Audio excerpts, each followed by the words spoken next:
ومن تبعهم بإحسان إلى يوم الدين ولا عدوان إلا على الظالمين أما بعد فإن أصدق الحديث كتاب الله تعالى وخير الهدي هدي محمد صلى الله عليه وسلم وشر الأمور محدثاتها وكل محدثة بدعة وكل بدعة ضلالة وكل ضلالة في النار. أيها الأحباب الكرام، أنا أوصيكم ونفسي بتقوى الله عز وجل كما قال الله تعالى في كلامه المجيد الفرقان الحميد. أعوذ بالله من الشيطان الرجيم. بسم الله الرحمن الرحيم.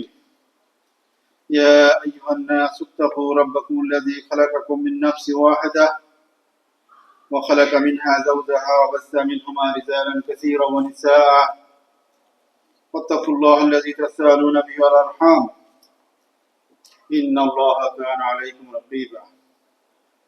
وقال تعالى أيضا: يا أيها الذين آمنوا اتقوا الله حق تقاته ولا تموتن إلا وأنتم مسلمون. صدق الله العظيم. সমবেত অঞ্চল থেকে আগত প্রাণপ্রিয় প্রবাসী মুসলিমবৃন্দ, খুতবার আরম্ভে আমরা রব্বুল ইজ্জাত ওয়াল জালালের ওজুদ অসংখ্য শুকরিয়া আদায় করি, যিনি আমাদেরকে প্রবাসের ব্যস্ততম জীবন থেকে আজকের এই জুমার দিনে সালাতুল জুমা জামাতের সাথে আদায়ের লক্ষ্যে আজান শুনে সময় মতো আল্লাহ রাব্বুল আলামিনের পবিত্র এই গৃহ মসজিদে আসার তৌফিক এনায়েত করলেন। সেই মনিবের শাহী দরবারে আমরা অন্তরের অন্তঃস্থল থেকে কালেমাতুশ শুকর আদায় করি, আলহামদুলিল্লাহ। সালাত সালাম নবী কুলের শিরোমণি সাইয়্যিদুল আম্বিয়া রাসূল আরবি মুহাম্মদ রাসূলুল্লাহ সাল্লাল্লাহু আলাইহি ওয়াসাল্লামের উপর আল্লাহুম্মা সাল্লি ওয়া সাল্লিম আলা সাইয়্যিদিনা মুহাম্মদ। সম্মানিত মুসল্লিবৃন্দ, আজকে আমাদের খুতবার যে মাওদু, যে বিষয়বস্তু, তা হচ্ছে ফাদলু ইয়াউমুল জুমআ ওয়া আমালুহা, অর্থাৎ জুমার দিনের ফজিলত, গুরুত্ব এবং করণীয় সমূহ। জুমার দিনের গুরুত্ব বিবেচনায় আল্লাহ রাব্বুল আলামিন কুরআনুল কারীমে সূরাতুল জুমআ নামে একটি সূরা রাব্বুল আলামিনের পক্ষ থেকে নাজিল করা হয়েছে, যার নাম হচ্ছে সূরাতুল জুমআ।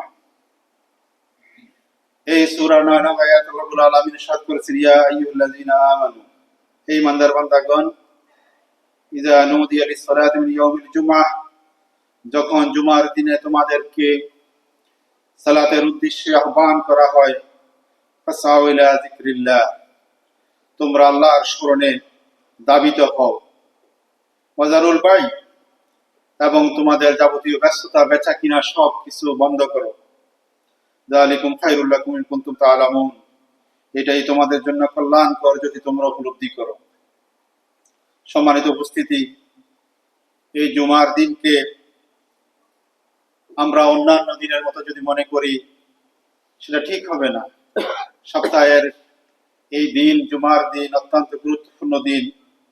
এর ফজিলত সম্পর্কে, এর মর্যাদা সম্পর্কে সঠিক উপলব্ধি না থাকার কারণে আমরা অনেকে এই দিনকে অন্যান্য দিনের মতোই আমরা যাপন করে থাকি। প্রথমে আমাদের জানা থাকা দরকার যে ইয়াউমুল জুমআহ, অর্থাৎ এই দিনকে জুমার দিন বলার কারণ কি। ইবনে কাসির রাহিমাহুল্লাহ তিনি বলেন যে জুমা শব্দটি জামা শব্দ থেকে নির্গত। এর অর্থ হচ্ছে একত্রিতকরণ, একত্রিত হওয়া, সমবেত হওয়া। যেহেতু এই দিনে মুসলমানগণ সালাতুল জুমা আদায়ের লক্ষ্যে একত্রিত হয় মসজিদে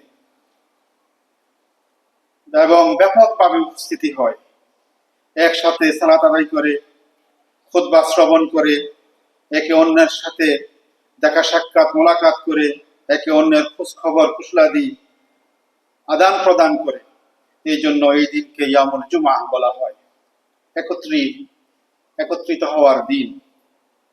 আবার এই দিনকে আল্লাহ রাসূল সাল্লাল্লাহু আলাইহি ওয়াসাল্লাম মুসলিম মিল্লাতের জন্য সাপ্তাহিক ঈদ হিসেবে তিনি ঘোষণা করেছেন।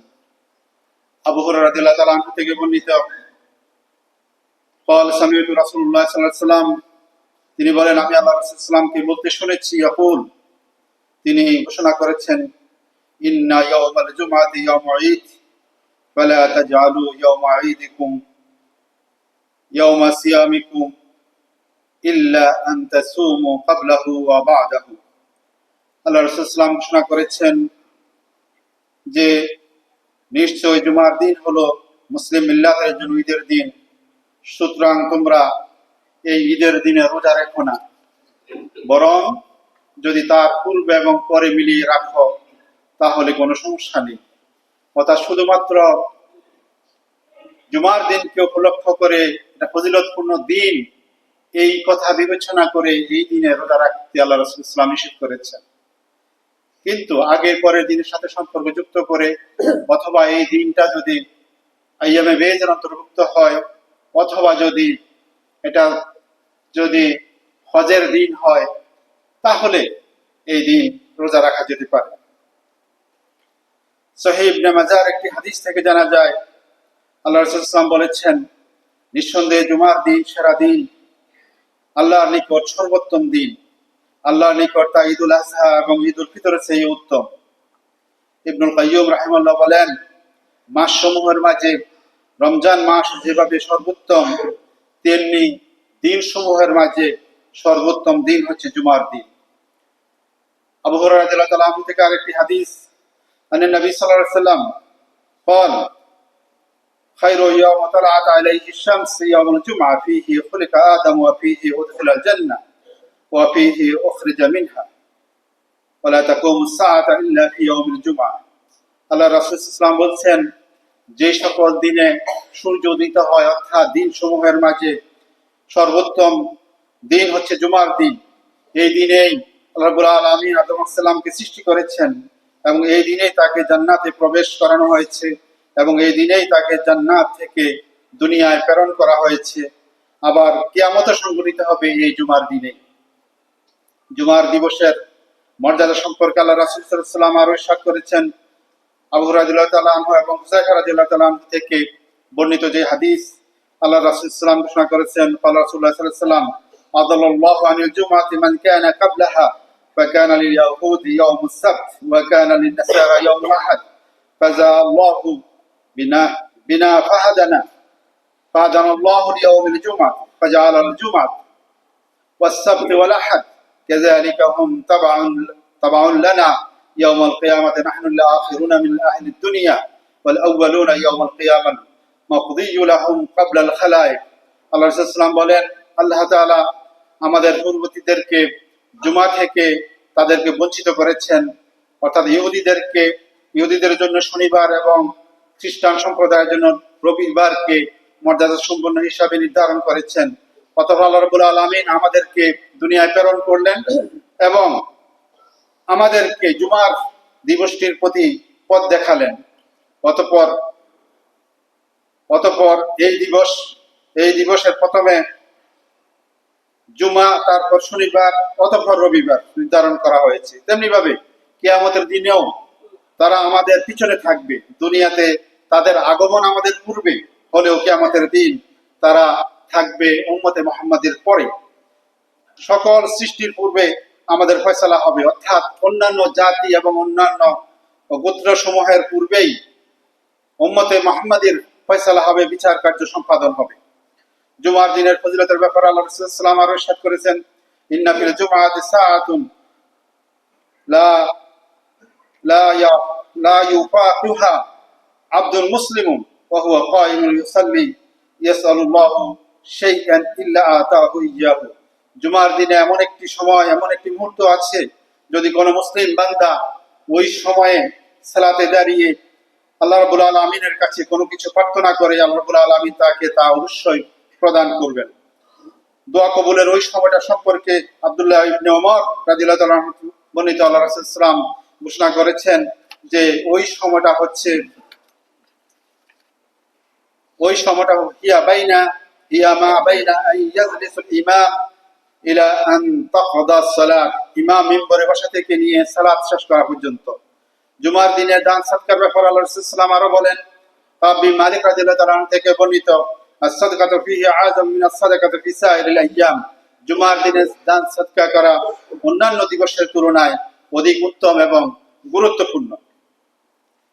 এই দিবসের অর্থাৎ জুমার দিনের যে ফজিলত সম্পর্কে আল্লাহ রাসূল সাল্লাল্লাহু আলাইহি ওয়াসাল্লামের আরেকটি হাদিস, লা ইয়াগতাসিলু রাজুলুন ইয়াওমাল জুমআতি ওয়া ইয়াতাহহারু মাস্তাতা'a মিন তুহরিহি ওয়া ইয়াদদাহিনু মিন দুহনিহি আও ইয়ামাসসু মিন তিবিন বাইতিহি সুম্মা ইয়াখরুজু ফালা ইউফাররিকু বাইনা ইসনাইনি সুম্মা ইউসাল্লি মা কুতিবা লাহু সুম্মা ইয়ানসিতু ইযা তাকাল্লামা আল-ইমাম ইল্লা গুফরা লাহু মা বাইনা ওয়া বাইনা আল-জুমআতিল উখরা। যে ব্যক্তি জুমার দিন উত্তম রূপে গোসল করলো, যথাসাধ্য সে পবিত্রতা অর্জন করলো এবং তৈলাক্ত কিছু তার গায়ে সে মেখে নিল এবং ঘর থেকে সে কিছু খুশবু লাগিয়ে আতর লাগিয়ে মসজিদের উদ্দেশ্যে বের হলো, মসজিদে গিয়ে সে কাউকে কষ্ট না দিয়ে অর্থাৎ দুই লোককে কষ্ট না দিয়ে ফাঁক না করে সামনে গেল না, যেখানে জায়গা পেল স্থান পেল সেখানে সে বসে গেল, অতঃপর সে তার জন্য নির্ধারিত সালাত সে আদায় করলো এবং ইমামের খুতবার সময় সে সম্পূর্ণ চুপ করে থেকে মনোযোগ সহকারে ইমামের খুতবা শ্রবণ করলো, তাহলে তার এই জুমা থেকে চলিত জুমা থেকে পরবর্তী জুমা পর্যন্ত সংগঠিত সকল গুনাহ আল্লাহ রাব্বুল আলামিন ক্ষমা করে দিবেন। মুসনাদ আহমদের বর্ণিত আরেকটি হাদিস, আল্লাহ রাসূল সাল্লাল্লাহু আলাইহি ওয়াসাল্লাম ইরশাদ করেছেন, আউস থেকে বর্ণিত, মান গাসসালা ওয়াক্তাসালা ইয়াউমুল জুমআতি ওয়া বাক্কারা ওয়াবতাকারা ওয়া দান্না মিনাল ইমাম ফানসাতা কানা লাহু বিকুল্লি খুতওয়াতিন ইয়াখতুহা সিয়ামুস সানা ওয়া কিয়ামুহা যালিকা আলাল্লাহি ইয়াসির। যে ব্যক্তি জুমার দিনে নিজে গোসল করলো, পবিত্রতা অর্জন করলো এবং আশেপাশে অন্যদেরকেও সে উদ্বুদ্ধ করলো, তাদেরকেও এই ব্যাপারে উদ্বুদ্ধ করলো, সকাল সকাল অর্থাৎ খুব দ্রুত প্রস্তুতি নিয়ে সে মসজিদে গমন করলো এবং অপর ব্যক্তিদেরকেও মসজিদে আসার জন্য সে উৎসাহ প্রদান করলো, উদ্বুদ্ধ করলো এবং ইমামের কাছাকাছি চুপ করে বসে গেল এবং কোনো অনর্থক কথাবার্তা বলল না, তার জন্য প্রতিটি কদমে আল্লাহ রাব্বুল আলামিন 1 বছর সিয়াম পালন এবং কিয়াম করার সওয়াব তাকে দিয়ে দিবেন। আর এমন প্রতিফল, এমন প্রতিদান দেওয়া আল্লাহ রাব্বুল আলামিনের জন্য মোটেই কিছু কঠিন নয়। অপর আরেকটি হাদিস থেকে জানা যায়, হুরায়রা রাদিয়াল্লাহু আনহু বলেন, আল্লাহ রাসূল সাল্লাল্লাহু আলাইহি ওয়াসাল্লাম ইরশাদ করেছেন, জুমার দিন মসজিদের দরজায় ফেরেশতারা অবস্থান করেন এবং ক্রমানুসারে আগে যে মুসল্লি আগমন করে তার নাম লিখতে থাকেন, অর্থাৎ ফেরেশতারা দপ্তর নিয়ে দরজায় দাঁড়িয়ে থাকেন এবং যারা সর্বপ্রথম মসজিদে প্রবেশ করে তাদের নাম লিপিবদ্ধ করেন। যে সবার আগে আসে সে যেন একটি, আল্লাহ রাসূল সাল্লাল্লাহু আলাইহি ওয়াসাল্লাম বলতেছেন যে মোটা তাজা উট কুরবানি করার সওয়াব তাকে দেওয়া হবে, কুরবানি করার মানে প্রতিদান তাকে প্রদান করা হবে। এরপরে যে আসে সে যেন একটি মোটা তাজা গাভী কুরবানি করার সওয়াব তাকে প্রদান করা হবে। এরপরে যে আসে সে যেন একটি দুম্বা কুরবানির সওয়াব তাকে দেওয়া হলো। অতঃপর আগমনকারীর পর্যায়ক্রমে যারা আসবে তাদেরকে ওই মানে ক্রমানুসারে তাদেরকে মুরগি দানকারী নেয়, এরপর আগমনকারী ডিম প্রদানকারী নেয়, দানকারী নেয়, মানে তাদেরকে সওয়াব বা প্রতিদান দেওয়া হবে। তারপর যখন ইমাম জুমার খুতবার জন্য দণ্ডায়মান হবে তখন ফেরেশতারা তাদের লিপিবদ্ধ করা যে দপ্তর সেটা বন্ধ করে মনোযোগ সহকারে খুতবা শুনতে থাকেন। আর কি হাদিস থেকে জানা যায়, আবু সাঈদ খুদরী রাদিয়াল্লাহু তাআলা আনহু থেকে বর্ণিত, আল্লাহ রাসূল সাল্লাল্লাহু আলাইহি ওয়াসাল্লাম ইরশাদ করেছেন, মান কারা সূরাতুল কাফ ইয়াউমুল জুমআতি আদালাহু মিন নূরি মা বাইনাল জুমআ। যে ব্যক্তি জুমার দিনে সূরা কাহফ তেলাওয়াত করবে আল্লাহ তাআলা তার জন্য দুই জুমার মধ্যবর্তী সময় একটি নূর তার জন্য মানে নির্ধারণ করে রাখবেন। এমনকি কেউ যদি জুমার দিনে বা রাত্রে মৃত্যুবরণ করে সেই মৃত্যুকে আল্লাহ রাসূল সাল্লাল্লাহু আলাইহি ওয়াসাল্লাম ভালো মৃত্যু হিসাবে, ভালো মৃত্যুর লক্ষণ হিসাবে তিনি ঘোষণা করেছেন, মা মিন মুসলিমিন আও মুসলিমা ইয়ামুতু ফি ইয়াউমিল জুমআতি আও লাইলাতিল জুমআ ইল্লা উকিয়া আযাবাল কবর। ইবনে আমর হতে বর্ণিত, আল্লাহ রাসূল সাল্লাল্লাহু আলাইহি ওয়াসাল্লাম বলেন, যদি কোনো ব্যক্তি কোনো মুসলিম ব্যক্তি বা মুসলিম পুরুষ কিংবা নারী যদি জুমার দিনে অথবা রাত্রে যদি মারা যায়, আল্লাহ রাব্বুল আলামিন তাকে কবরের আযাব থেকে তাকে রক্ষা করবেন। জুমার দিনের সম্মানে প্রতি জুমার দিনে আল্লাহ রাসূল সাল্লাল্লাহু আলাইহি ওয়াসাল্লাম ইরশাদ করেছেন যে জান্নাতকে সাজানো হয় এবং জাহান্নামকে উত্তপ্ত করা হয়। এছাড়া প্রতিদিন জাহান্নামকে উত্তপ্ত করা হয়। এখন আমাদের জানার বিষয় যে জুমার দিনে আমাদের করণীয় কি। এই যাবৎ আমরা জুমার দিনের ফজিলত সম্পর্কে জানলাম, এখন আমাদের করণীয় কি। আল্লাহ রাসূল সাল্লাল্লাহু আলাইহি ওয়াসাল্লাম ইরশাদ করেছেন যে জুমার দিন সম্পর্কে বলছেন, আজ এমন এক দিন যাকে আল্লাহ রাব্বুল আলামিন মুসলমানদের জন্য ঈদের দিন হিসাবে নির্বাচিত করেছেন। সুতরাং জুমায় শরীক হওয়ার পূর্বে গোসল করে নিবে এবং সুগন্ধি থাকলে তা তোমরা ব্যবহার করবে, আর অবশ্যই তোমরা মিসওয়াক করবে। সুতরাং শিশু, নারী, ক্রীতদাস, অসুস্থ এবং মুসাফির ব্যতীত সকলের উপর জুমার সালাত আদায় করা ফরজ। আল্লাহ রাসূল সাল্লাল্লাহু আলাইহি ওয়াসাল্লাম বলছেন যে আমার ইচ্ছা হয় যে একজনকে আমার সালাতের দায়িত্ব, ইমামতির দায়িত্ব দিয়ে আমি ওই সব লোকের বাড়িতে গিয়ে তাদের বাড়ি ঘরে আমি আগুন দিয়ে দেই যারা জুমার সালাতে না, আজান শুনেও জুমার সালাতে না এসে বাড়িতে অবস্থান করে। মুসলিম শরীফের হাদিস। আল্লাহ রাসূল সাল্লাল্লাহু আলাইহি ওয়াসাল্লাম আরো ইরশাদ করেছেন যে ব্যক্তি আজান শুনে জুমার সালাতে আসলো না, এভাবে একাধারে যদি 3 জুমা পরিত্যাগ করে, তখন আল্লাহ রাব্বুল আলামিন তার অন্তরে মোহর মেরে দেন এবং তার দিলকে মুনাফিকের দিলে পরিণত করেন। সুতরাং জুমার দিনের যে গুরুত্ব এবং ফজিলত এবং আমাদের করণীয়, সেটা আমাদের কাছে যদি স্পষ্ট হয় তাহলে এই কাজগুলো আমরা করব। সর্বপ্রথম যে করণীয় হচ্ছে উত্তম রূপে গোসল করা এবং মিসওয়াক করা, সুগন্ধি ব্যবহার করা, তৈলাক্ত কিছু ব্যবহার করা, তেল অথবা লোশন এমন কিছু গায়ে মর্দন করা এবং উত্তম পোশাক। আমাদের অনেক পোশাক আছে, এই পোশাকের মাঝে যেই পোশাকটা সবচেয়ে উত্তম সেই পোশাকটা জুমার দিনের জন্য নির্ধারণ করা। আল্লাহ রাসূল সাল্লাল্লাহু আলাইহি ওয়াসাল্লামের এক জোড়া পোশাক ছিলেন, ওই পোশাকগুলো আল্লাহ রাসূল সাল্লাল্লাহু আলাইহি ওয়াসাল্লাম শুধুমাত্র জুমার দিন এবং ঈদের দিনে তিনি পরিধান করতেন, অন্য দিন করতেন না। আমরা তো কাজ থেকে গর্মাক্ত শরীরে, গন্ধযুক্ত শরীর নিয়ে আমরা মসজিদে এসে যাই, এটা আল্লাহ রাসূল সাল্লাল্লাহু আলাইহি ওয়াসাল্লাম নিষেধ করেছেন। সুতরাং বিশেষ করে জুমার দিনে আমরা উত্তম পোশাক পরিধান করে এবং সুগন্ধি ব্যবহার করে যেন আসি, যেন পরিবেশটা সুন্দর হয়, আমার গায়ের দুর্গন্ধের মাধ্যমে যেন অন্য কারো কোনো কষ্ট না হয়। সুতরাং এই বিষয়গুলো আমাদের নজরে থাকা দরকার এবং সম্ভব হলে পায়ে হেঁটে মসজিদে আসা, যদি বেশি দূর না হয় জুমার মসজিদ, তাহলে কষ্ট করে একটু আগে রওনা হয়ে আমরা পায়ে হেঁটে মসজিদে আসব এবং আগে ভাগে মসজিদে আসার আমরা চেষ্টা করব। এবং মসজিদে এসে কেউ হেলান দিয়ে এদিক সেদিক আমরা বসি, অন্য মনোযোগ হয়ে বসি না, কেবলামুখী হয়ে আমাদেরকে বসতে হবে। মনোযোগ সহকারে যখন খুতবা শুরু হবে আমরা খুতবা শ্রবণ করব এবং সম্ভবপর চুপ থাকবো। বেশি বেশি ওই দিনে অর্থাৎ জুমার দিনে আল্লাহ রাসূল সাল্লাল্লাহু আলাইহি ওয়াসাল্লাম বলছেন যে তোমরা বেশি বেশি আমার প্রতি তোমরা কি দরুদ তোমরা পাঠ করো এবং বেশি বেশি দোয়া করো। এবং পরে এসে আগের কাতারে আসার জন্য অন্য ভাইদেরকে কষ্ট দেওয়া যাবে না। তবে আগে যারা আসবে তাদের কর্তব্য হচ্ছে যে সামনে আমরা জায়গা খালি রাখবো না, যেন পরবর্তীতে কেউ এসে সামনে আসার মতো সুযোগ না পায়। এই জায়গা বন্ধ করে আমরা যদি বসি তাহলে পিছনে যারা আসবে তারা আর এই দুঃসাহস করবে না যে দুইজনকে ফাঁক করে মানে তাদেরকে ডিঙ্গিয়ে সামনে আসার। এটা অত্যন্ত গর্হিত কাজ, আপত্তিকর। মানে পরে আসলেন আপনি আপনি তো পিছনে বসবেন, আপনি অন্য ভাইদের কষ্ট দিয়ে সামনে আসবেন কেন? তো আগে যারা আসবে তাদের কর্তব্য হচ্ছে সামনের জায়গাগুলো ফিল আপ করে আমরা যেন বসি, পিছন থেকে কেউ যেন আর আসার সুযোগ না পায়। সুতরাং তারপরে খুতবার পর নামাজের প্রস্তুতি ছাড়া অন্য কোনো কিছু করা হারাম, সেটা আমাদেরকে খুতবার আজানের পর অন্য কোন যদি কারো দেরি হয়ে যায় তাহলে শুধুমাত্র নামাজের প্রস্তুতি গ্রহণ করবে, আর দুনিয়াবি আর কোনো কাজ করা যাবে না।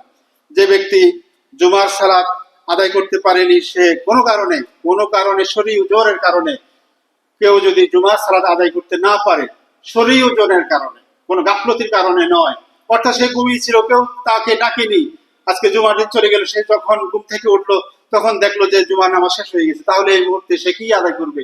সে সালাতুল জোহর আদায় করবে। অথবা কেউ গাড়িতে ছিল, সে জুমার সালাত আদায় করতে পারেনি, সে যখন গাড়ি থেকে নামলো তখন জুমার সালাত হয়ে গেছে, তাহলে সে জোহরের সালাত আদায় করবে। তারপরে এই বিষয়গুলো আমাদের নজর রাখতে হবে। আর কেউ যদি কোনো কারণে জুমার 2 রাকাত যে ফরজ সালাতে অংশগ্রহণ করতে পারেনি, সে এসে যখন অংশগ্রহণ করলো 1 রাকাত পেল, তাহলে সে বাকি 1 রাকাত সে পূর্ণ করবে। আল্লাহ রাসূল সাল্লাল্লাহু আলাইহি ওয়াসাল্লাম বলছেন যে মান আদরাকা রাকাতুম মিনাল জুমআ ফাকাদ আদরাকাস সালাত, যে ব্যক্তি অন্ততপক্ষে 1 রাকাত পরিপূর্ণ পাবে, সে বাকি 1 রাকাত পরবর্তীতে পূর্ণ করে তার 2 রাকাত সালাত সে পরিপূর্ণ করবে। কিন্তু কেউ যদি শেষ মানে বৈঠকের অবস্থায় যদি আসে, আত্তাহিয়াতুস শুরুতে কেউ যদি অংশগ্রহণ করে, সে দাঁড়িয়ে যদি 2 রাকাত পড়ে, তাহলে তার মানে সালাত জুমা আদায় হবে না। আল্লাহ রাসূলের হাদিস থেকে সেটা জানা যায়, কেউ যদি ইমামের বসা অবস্থায় এসে যদি জামাতের সাথে সম্পৃক্ত হয়, তাহলে তার উচিত দাঁড়িয়ে 4 রাকাত পড়া। তার জুমা 2 রাকাত পড়লে হবে না, তাকে 4 রাকাত জোহরের সালাত আদায় করতে হবে। সুতরাং এই মাসলাগুলো আমাদের জানা দরকার। এগুলো যে নেই, জুমার দিনের ফজিলত সম্পর্কে অবগত হয়ে আমরা জুমার দিনের যে আমলগুলো যদি করতে পারি, আল্লাহ রাব্বুল আলামিন আমাদেরকে সেই তৌফিক দান করুন। হাযা মা ইনদাল্লাহি ওয়া ইলাইহি তাওয়াক্কালতু ওয়া ইলাইহি